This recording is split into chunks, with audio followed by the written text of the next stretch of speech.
दोस्तों, हाल ही में जनवरी में नेपाल में हुआ विमान हादसा तो आप सभी को याद ही होगा। जिस एयरपोर्ट से यह हादसा हुआ था, आपको बता दें कि उस एयरपोर्ट का उद्घाटन इस हादसे से करीब 2 हफ्ते पहले ही हुआ था। ऐसे में ये बात काफी चौंकाने वाली है, लेकिन इससे कहीं ज्यादा चौंकाने वाली बात यह है कि जिस एयरपोर्ट से यह हादसा हुआ था उसे चाइना ने बनाया था। जहाँ नेपाल इसे अपने लिए एक दोस्ती गांव समझ रहा था, वहीं चाइना ने एक बड़ी चाल चली है जिसमें नेपाल को बुरी तरह फंसा लिया गया है। आखिर क्या है चाइना का पूरा षड्यंत्र? कैसे चाइना ने दिया नेपाल को धोखा? कौन है इस हादसे का असली जिम्मेदार? चलिए जानते हैं आज की हमारी इस वीडियो में। कुछ ही समय पहले नेपाल में एक बड़ा विमान हादसा हुआ था। इस हादसे में उसमें सवार सभी लोगों की मौत हो गई थी। आपको बता दें कि यति एयरलाइंस का ATR-72 विमान था, जो कि पोखरा एयरपोर्ट पर लैंड करने के कुछ ही मिनट पहले क्रैश हो गया था। जिस एयरपोर्ट से हादसा हुआ था, उस पोखरा एयरपोर्ट का उद्घाटन हादसे से 14 दिन पहले हुआ था, और जिस प्लेन के साथ हादसा हुआ था, एयरपोर्ट के उद्घाटन वाले दिन उसी प्लेन का डेमो फ्लाई किया गया था। आपको बता दें कि इस एयरपोर्ट का उद्घाटन 14 जनवरी को नेपाल के प्रधानमंत्री पुष्पकमल दहल प्रचंड ने किया था। दरअसल जिस एयरपोर्ट पर यह हादसा हुआ था, उसका निर्माण चाइना की मदद से किया गया था। ऐसे में एयरपोर्ट और यह हादसा अपने साथ कई सवाल खड़े करता है। इस एयरपोर्ट के लिए नेपाल ने चाइना के एक्सिम बैंक से भारी भरकम लोन लिया है।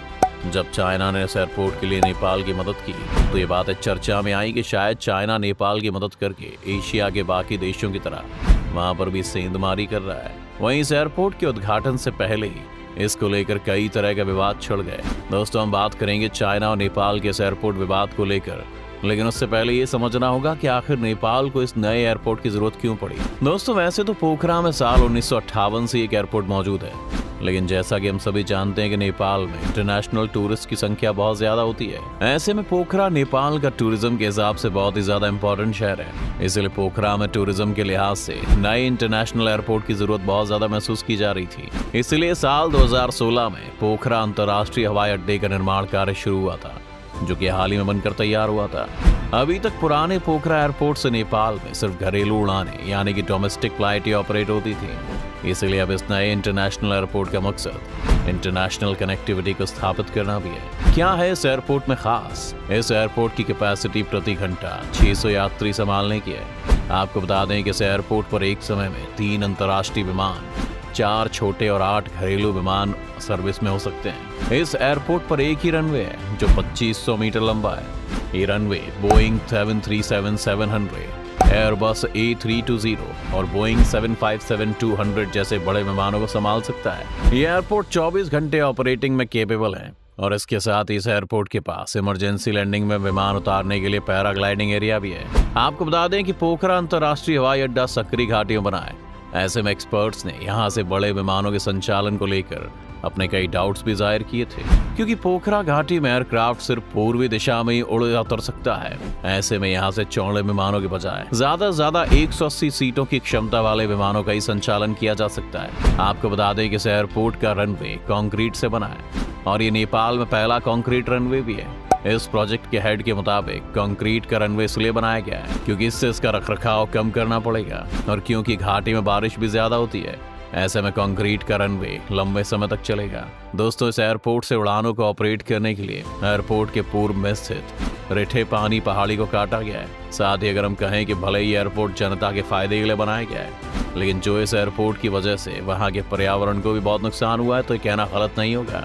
जी हाँ दोस्तों, आपको बता दें कि रिठे पानी पहाड़ पर बहुत ज्यादा पेड़ भी थे जिनको भी काटा गया, और इसको काटने से बहुत ज्यादा पर्यावरण को नुकसान हुआ। पर्यावरण के नुकसान के साथ साथ लगता है कि अभी एयरपोर्ट नेपाल के लिए भी गले की हड्डी बनता जा रहा है, क्योंकि एयरपोर्ट जब से बना है तभी से लगातार विवादों में घिरा हुआ है। आपको बता दें कि चीन की मदद से तैयार किए गए इस हवाई अड्डे को बनाने में करीब 22 अरब रुपए खर्च आया था।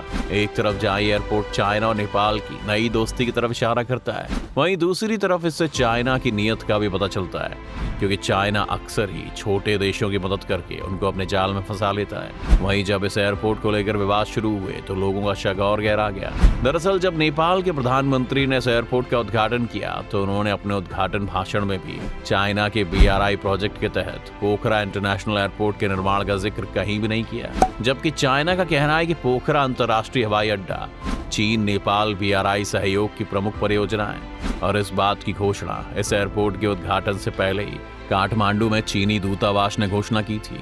तो चीन के बेल्ट एंड रोड इनिशिएटिव को लेकर नेपाल में विवाद छिड़ गया।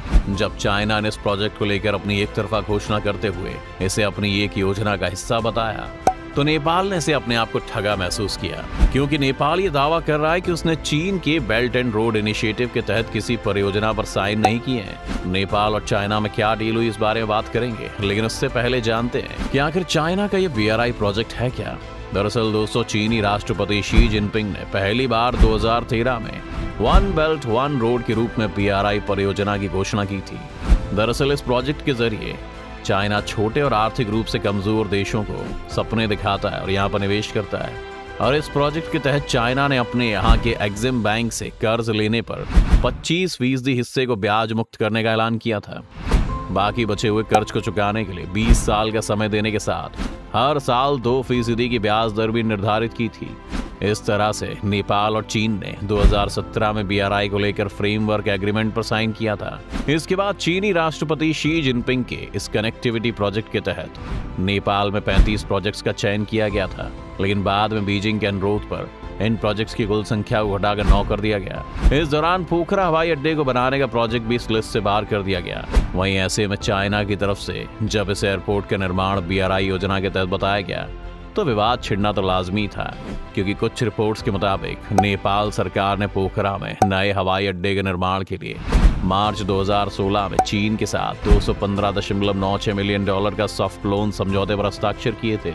और ऐसे में नेपाल के नागरिक उड्डयन प्राधिकरण यानी कि सिविल एविएशन अथॉरिटी और चीन एक्सिम बैंक के बीच हुए ऋण समझौते में BRI का उल्लेख नहीं है, जबकि चीन ने जबरन इस पोखरा एयरपोर्ट प्रोजेक्ट को कर्ज का जाल कही जाने वाली BRI परियोजना का हिस्सा बताकर तनाव को और ज्यादा भड़का दिया है। इस दौरान इस पूरे मामले को लेकर नेपाल का कहना है कि चीन के BRI प्रोजेक्ट के लॉन्च होने से पहले ही इस एयरपोर्ट के निर्माण के लिए कर्ज को लेकर बातचीत शुरू हो गई है। ऐसे में जो भी चीन कहता है नेपाल उसे नहीं मानता है। नेपाल के मुताबिक नेपाल चीन क्रॉस बॉर्डर रेलवे और नेपाल चीन क्रॉस बॉर्डर ट्रांसमिशन लाइन, ये 2 प्रोजेक्ट BRI के तहत बनाए जाएंगे। यहाँ तक कि इन दोनों प्रोजेक्ट्स को लेकर दोनों देशों ने भी अपनी अपनी सहमति दी है। अब ऐसे में जब चाइना ने नेपाल के पोखरा एयरपोर्ट को इस BRI प्रोजेक्ट के तहत बनाने की घोषणा की है, तो ऐसे में लोगों का मानना है कि कहीं अब नेपाल के इस एयरपोर्ट का इसका हाल भी श्रीलंका के हम्बनटोटा एयरपोर्ट जैसा हो सकता है। लोगों का मानना है कि अगर नेपाल ये कर्ज नहीं चुका पाता है तो चीन उस पर दबाव बना सकता है और कह सकता है कि पोखरा एयरपोर्ट उसे लंबे समय की लीज पर दे दिया जाए ताकि वो उसका इस्तेमाल कर सके। चीन ने ठीक ऐसा ही काम श्रीलंका में हम्बनटोटा बंदरगाह के मामले में भी किया था। साथ ही साथ ये भी बताया जा रहा है कि चीन नेपाल की इस बात का दबाव डाल रहा है कि पोखरा में खास तौर से चाइना के लोगों के इस्तेमाल के लिए होटल, रिजॉर्ट और वैकेशन होम बनाए जाए। वहीं नेपाल के सिविल एविएशन के एक्सपर्ट्स का मानना है कि पोखरा एयरपोर्ट पर ज्यादा ट्रैफिक नहीं आ पाएगा और इसे काफी नुकसान उठाना पड़ेगा। इस प्रोजेक्ट के लिए चीन के एक्सिम बैंक ने जो रकम नेपाल को उधार दी है उसका ज्यादातर हिस्सा चीन की ही CAMC इंजीनियरिंग कंपनी के पास चला गया, क्योंकि एयरपोर्ट बनाने का कॉन्ट्रैक्ट चीन की इसी कंपनी को मिला था। अब अगर ऐसा होता है तो नेपाल में हालात भी पाकिस्तान और श्रीलंका जैसे हो जाएंगे। जिस तरह से चाइना ने पहले इन दोनों देशों की आर्थिक मदद की और फिर बाद में दोनों ही देश कंगाल होने की स्थिति में आ गए। क्या लगता है आपको कि क्या नेपाल चाइना के इस जाल से निकल पाएगा या फिर बाकी देशों की तरह चाइना के शिकंजे में फंस जाएगा? हमें अपने विचार कमेंट सेक्शन में जरूर बताएं। साथ ही अगर आपको वीडियो पसंद आई हो तो लाइक और शेयर जरूर करें। साथ ही अगर आप हमारे चैनल पर नए हैं तो इसे सब्सक्राइब करना और बेल आइकन दबाना बिल्कुल ना भूलें।